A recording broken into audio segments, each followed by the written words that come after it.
దేవుని నామానికి స్తోత్రం కలుగును గాక.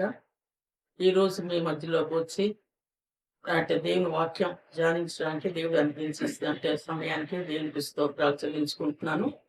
ఈరోజు నుంచి మనం దేవుని యందు భయభక్తులు కలిగి జీవిస్తే ఏంటి లాభం అన్నది మనం వాటిని ఆలోచించేద్దాం. ఏంటంటే దేవుని యందు భయభక్తులు కలిగి జీవించినట్లయితే ఎన్ని ఆశీర్వాదాలు ఉన్నాయో మనం బైబిల్ గ్రంథంలో మనకి దేవుడు సెలవిచ్చాడు. సామెతలు 19:23 యెహోవా యందు భయభక్తులు కలిగి ఉండుట జీవ సాధనము, అది కలిగిన వాడు తృప్తుడై అపాయము లేకుండా బ్రతుకుడు. దేవుని యందు భయభక్తులు కలిగి జీవిస్తానంటాను. ఏంటంటున్నాడు అక్కడ దాటినంట సొలొమోను భక్తుడు జీవ సాధనం అంట. అది కలిగిన వాడు తృప్తుడై అపాయం లేకుండా బ్రతుకును. ఎవరైతే దేవుని యందు భయభక్తులు కలిగి జీవిస్తారో ఏ అపాయము రాదని ఇక్కడ అంటే వాక్యం సెలవిస్తుంది. వాడు తృప్తి అంటే వాడి జీవిత కాలంలో తృప్తి కలిగి జీవిస్తాడంట. ఈ యొక్క ఆశీర్వాదాలు మనం చూసుకున్నట్లయితే మనం నేర్చుకోవాల్సిన ఎన్నో పాఠాలు మనకి ఉన్నాయి. ఆయన యందు భయభక్తులు కలిగి జీవిస్తే చాలంట. ఇంకేమి మనకి అక్కర్లేదు. ఆయన యందు భయభక్తులు కలిగి జీవిస్తే మన జీవితంలో సంతోషం, ఆనందం సమస్తం కలుగుతాయి అంటున్నాడు. ఇంకేంటంటున్నాడంటే ఏ అపాయం కూడా మనకు రాదంట. ఆయన యందు భయభక్తులు కలిగి జీవిస్తానట. ఏ అపాయం కూడా మనకి రాకుండా ఆయన మనల్ని కాపాడతాడంట.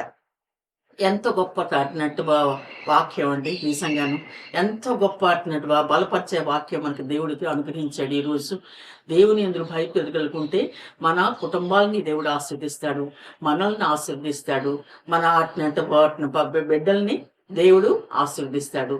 తన కృపలో నింపి సమస్తమైన వాటిలో మనకి విడుదల దయచేసి ఆశీర్వాదాలతో ఆయన నింపి నడిపిస్తాడు. అది మనం ఈరోజు యెహోవా యందు భయభక్తులు కలిగి జీవిస్తే మనం తెలుసుకోవాల్సిన విషయం.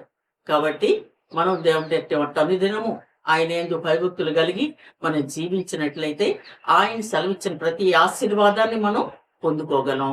మన జీవిత యాత్రలో నెమ్మదిగా ఏ అపాయము లేకుండా శాంతి సమాధానంతో మనం ముందుకి సాగలం.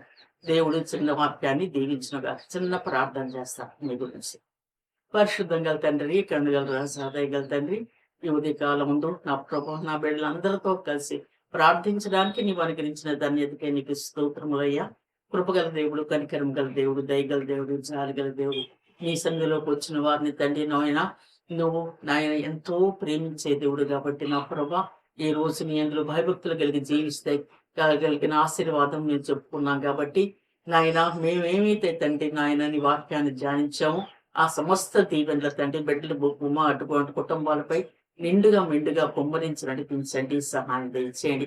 ప్రతి బిడ్డ అవసరం తీర్చండి, ప్రతి బిడ్డ అక్కర్తం తీర్చండి. ఆయన ప్రతి ఒక్క బిడ్డ ఆలోచనలు సఫలపరచండి నా ప్రభా. ప్రతి ఒక్క బిడ్డ పనిలో మీరు తోడుగా ఉండి నడిపించండి, నడవలసిన మార్గం బోధించండి.